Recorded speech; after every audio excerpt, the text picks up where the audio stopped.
Aujourd'hui, vendredi 5 janvier 2024. Mesdames, Messieurs, bonjour et bienvenue si vous nous regardez sur Presse Afrique TV HD. C'est parti pour la revue des titres des journaux à la une du journal Les Échos.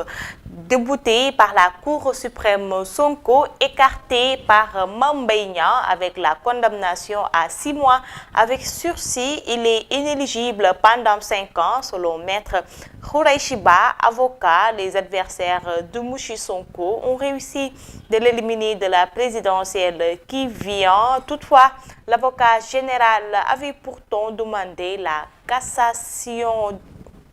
Toujours avec le confrère, 4e jour de contrôle des parrainages, un candidat arrêté pour fraude sur parrainage, Anta Babacar Ngom, la star du jour, Khalifa Sall et Amadou Ba passent sans surprise. Abdoulaye Mbaye, Mimi Touré, Mame Boye Diao, Bassirou Diomaye Faye et Abdourahmane Diouf en sursis. Yor toujours dans l'affaire Ousmane Sonko, Mame Mbaye Niang, selon maître Bamba Cissé. Sonko toujours dans la course, la décision ne le prive pas de ses droits civiques. À la une aussi du journal Source A, Sonko revient, la Cour suprême confirme le verdict de la Cour d'appel, fin de rêve pour Sonko. Pendant ce temps, l'Observateur s'intéresse aussi sur l'affaire de la diffamation, procès contre Mame Mbaye Niang.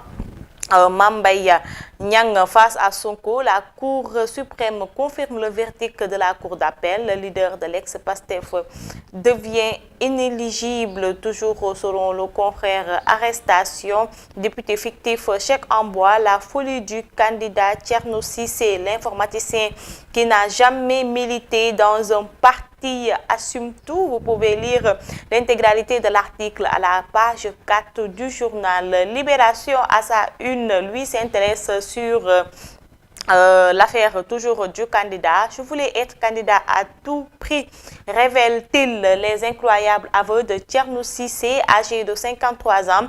Le candidat indépendant a présenté hier une liste de 13 faux députés au Conseil constitutionnel face aux enquêteurs de la DIC. L'informaticien de profession assume tout et se dit prêt à répondre de ses actes. Le chèque de 30 millions remis à la CDC pour sa caution a été retiré de son compte de la BIS qui est débiteur. Thierno Cissé a été placé en garde à vue pour confection de faux parrainage, mais aussi pour faux et usage de faux en écriture publique. Bisbi le jour s'intéresse au portrait de Anta Babacar Ngom, plus qu'un poussin novice politique. Elle talonne des ténors en validant d'office son parrainage. Et le sport pour terminer, Stade Quotidien.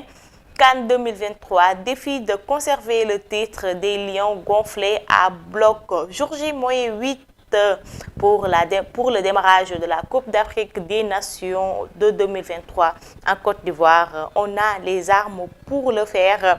Je sais comment ça va passer, faire tout pour ramener le trophée. Nous sollicitons les prières de tous les Sénégalais. Les joueurs Sénégalais se sont confiés au journal. Sunu Lamb défie de gagner son prochain combat. Balla Gaye 2 se tue à l'INSEP de Paris. Les temps sont très précieux pour Balla Gaye 2. Le Lion de Guédiawaye doit forcément gagner sa prochaine sortie pour garder intacte sa cote de popularité, rester chez les VIP. Et c'est la fin de cette revue des titres des journaux. Mesdames et messieurs, merci de l'avoir suivi. Continuez à regarder nos programmes sur Presse Afrique TV HD et surtout à nous lire sur presseafrique.com.